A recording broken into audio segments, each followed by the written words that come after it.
আজকে ক্যাবিনেটে অনেকগুলো ইম্পর্টেন্ট ডিসিশন এসছে।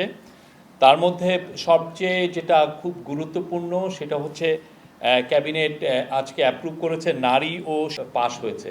তো এটার মূল যেগুলো ছিল সেটা হচ্ছে যে এখানে বলাৎকারের একটা নতুন সংজ্ঞা দেওয়া হয়েছে এবং আপনারা জানেন যে এই মামলাগুলোর জন্য ডিএনএ টেস্ট একটা বড় একটা ডিলে, মামলাগুলো হওয়ার পিছনে ডিএনএ টেস্টের একটা বড় ভূমিকা ছিল। তো সেই জায়গাগুলো কিভাবে অ্যাড্রেস করা যায় সেইগুলো মেজার নেওয়া হয়েছে এবং অ্যাট দ্য সেম টাইম আপনারা জানেন যে আমরা নতুন 2টা ডিএনএ ল্যাবও আমরা করতে যাচ্ছি।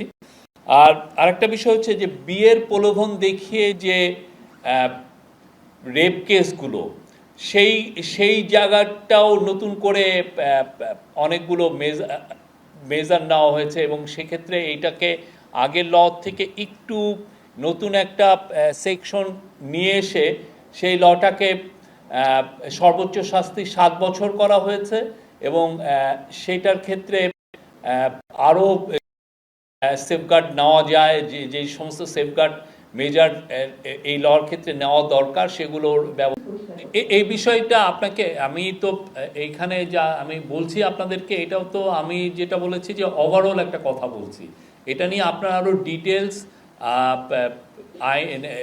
আইন ও পার্লামেন্টারি অ্যাফেয়ার্স যে মিনিস্ট্রি তারা এটা নিয়ে বলবেন। আমাদের law adviser professor Asif Nazrul এটার উপরে আরও আলোকপাত করবেন। উনি অলরেডি করেছেন। আপনারা আমার মনে হয় মিনিস্ট্রিতে থেকে এটা শুনবেন, এটার কী কী চেঞ্জ এসছে, কী কী ফাইনাল চেঞ্জগুলো হয়েছে এবং এই পুরো লটা এই জন্যই করা হচ্ছে যাতে বাংলাদেশ নারীদের জন্য একদম নিরাপদ, ওয়ার্ল্ডের একটা ওয়ান অফ দ্য মোস্ট নিরাপদ যাতে দেশ হয়।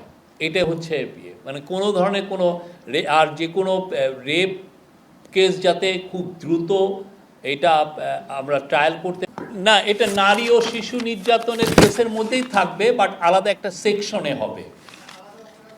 না, এটা আলাদা অপরাধ না, একই অপরাধ কিন্তু সেই মানে একই আইনের আওতায়। তো এখন আগে যেরকম ABCD এরকম ছিল সেটাকে এরকমভাবে আলাদাভাবে হচ্ছে। এটা ড্রাফটটা এই বিষয়ে আরও আপনাদেরকে বিস্তারিত বলবেন আমাদের ল অ্যাডভাইজার। আপনার